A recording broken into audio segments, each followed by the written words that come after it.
Fibonacci. This for me is a fascinating subject. Mathematically I was useless at school. I passed other subjects, but maths I had to retake 3 times for the end of high school results. But this mathematical calculation was discovered by an Italian mathematician in the 12th century. He became famously named as Leonardo Fibonacci. And what Fibonacci discovered was that a sequence of numbers, when divided, always came back to 1.618 or 0.618. Leonardo da Vinci then took up the significance of these figures and discovered that throughout the universe these numbers are important. For example, on the human body, if you take your overall height and then you measure from the floor to your tummy button, you will find that that is 61.8% of your overall height. Similarly, in nature, in plant life, the positioning of leaves all reverts around the 61.8. Now this number is known by lots of names, but most famously as the golden ratio. And the golden ratio Da Vinci used in many of his paintings. He also discovered that the lineup of the planets can be likened to Fibonacci numbers. So, why Forex traders use it today, I don't really know, but it works. And the 61.8, you'll notice on this chart here, 61.8 is one of the major numbers. All the other numbers are part of the sequence. If you want to know more about this subject, then have a look on Wikipedia or Google it. It is fascinating, but it's not what we're here for today. What we're here for today is to find out how these numbers can help us when making Forex trades. And how it can help us, it can tell us, give us ideas of areas where price may pull back to, or equally, if not more important, if we're in a trade, and for example, if we were in this trade here on the pound and we were short, i.e. going down, where is price likely to stop? One of the biggest problems that I find students have who are new to Forex is where to put the fib lines. Now here on the British pound, on a 15-minute chart, what you do with a 15-minute chart, you take the high and low of the previous day. If the trend was for price that was going up, you would place your fib lines going up. On this occasion, the British pound is in a downtrend, and from the previous day, I have taken the previous day's low at this point here, which was 21:45 hours. We came down to this low, and this was that high for the 17th at 10 a.m. So I fibbed it going this way. Now, there may be a slight bit of confusion here. I was taught to use fib lines in this sequence. Some people have the first number is 78.6, then 61.8. To me, this makes more logical sense, because what I'm looking for price to pull back to areas before pulling back down. So to me, if it's moved from here to here, it's moved 23% of the day before's move. So, what do we use the numbers for? Right, this is the start of the 18th of September 2009. So from the previous day, price has moved back up almost to 23.4 and has then come down and stopped and reacted and bounced at the 100% line. Okay, this is a double bottom, and therefore you could say, well, we don't need Fibonacci. But where is price going to go next? Price breaks through this area and then falls away and stops almost to the pip at the 121.4 fib line. Now, in this area, we do have 6400, and 6400 was slightly away up here, but the fib line seems to be more important than the 6400, especially when you look here, because price breaks through the 121.4, pulls back to the pip on the fib line at 63.95, not 6400 or 6405, to the pip on the fib line. Now that is uncanny, but again the principle with Fibonacci is exactly the same as when we looked before at lines of support and resistance. if we have our fib lines in the same place as most of the other traders in the world, then it becomes a self-fulfilling prophecy. In other words, if everybody's expecting price to react in that area, invariably it does. So here, price pull back and touch the fib line, pull back again and touch the fib line, and again touch the fib line before falling away.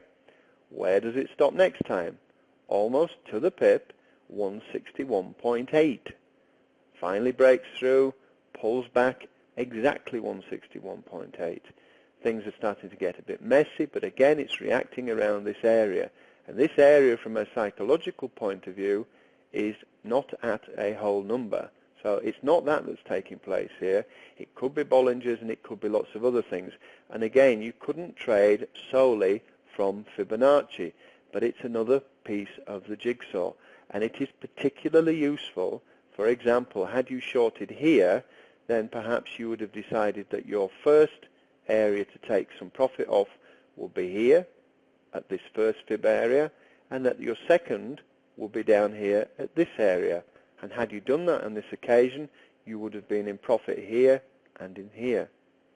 So the next day, when we come to the 18th, we need to know for the next day, we need to know where to put our fib. So the high of this day was here, and the low of the 18th was it here? Let's have a look.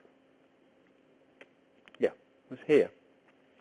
So what does price do? Price, this is from the Friday evening. On the Monday, price reacts again at the 100% line. As again, you could say this is a double bottom area. You will notice here there's been a gap. I will explain gaps in a different video. Anyway, price has pulled away, bounced off, finally broken through, pulled back to this area. Now again, we're not at a specific whole number, so there's no reason there. Could be other reasons. Price comes down again though and bounces and reacts around this 121 area. So again, had we shorted here, then one option for where we're going to take a first profit could be at the Fibonacci line. Let's have a look on a daily chart. Again, this is a pound daily chart. Now this is from a bit earlier in the year. This is from March time. Again, had we been coming down here, we would have fibbed from this point back up to here, because price at that point had been falling from September.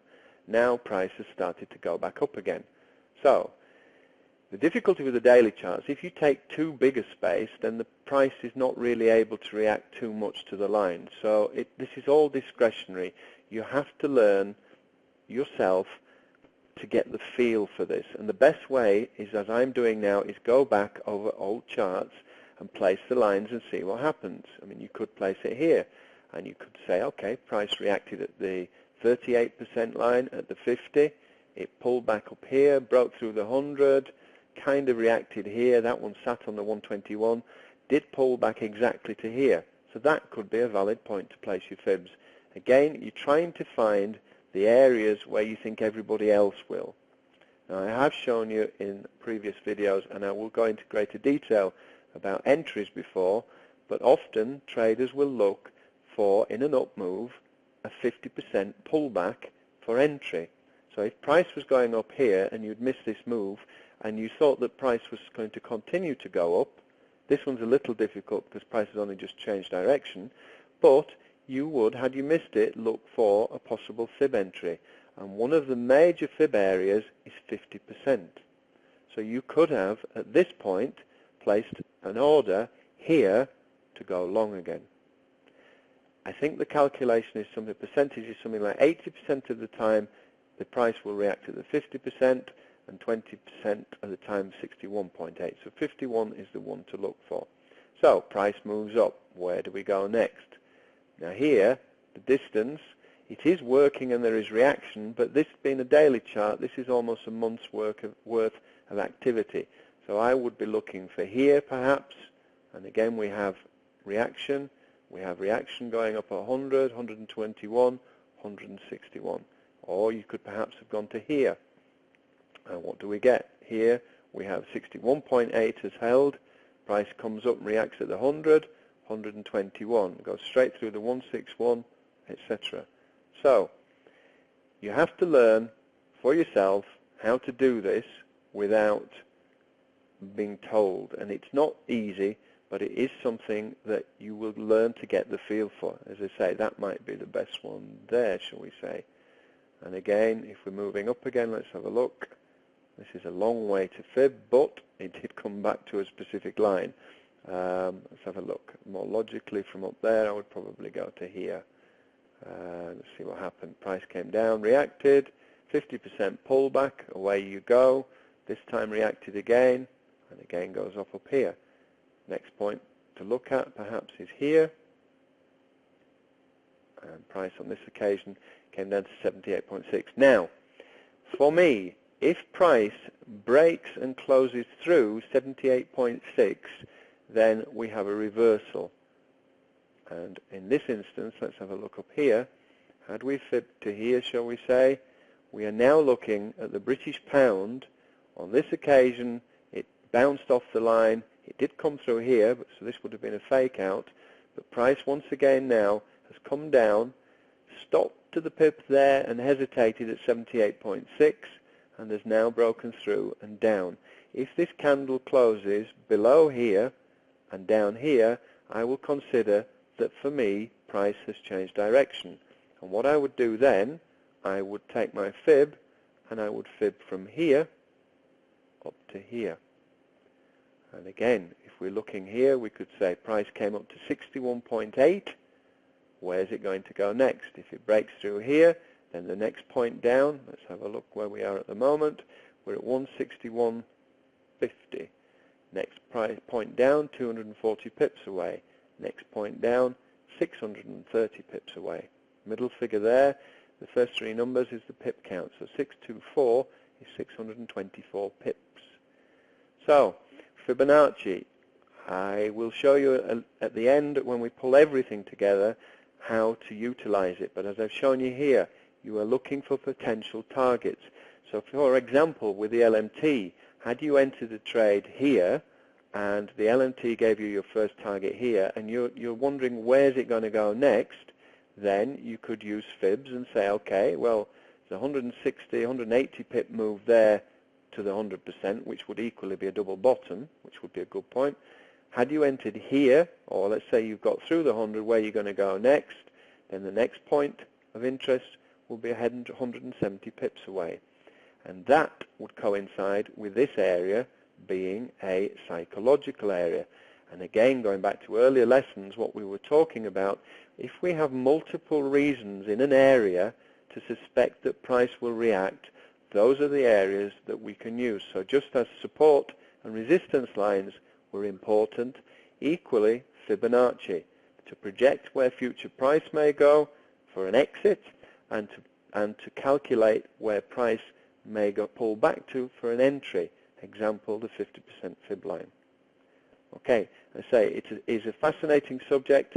I would recommend that you read a little bit more about it, but again, the goal at the moment is to get you into profitable trades, know where to place your stops and where to look for possible exits. So without getting sidetracked too much, maybe read a little more on the subject, but the principle of it is it seems to work. On to the next lesson.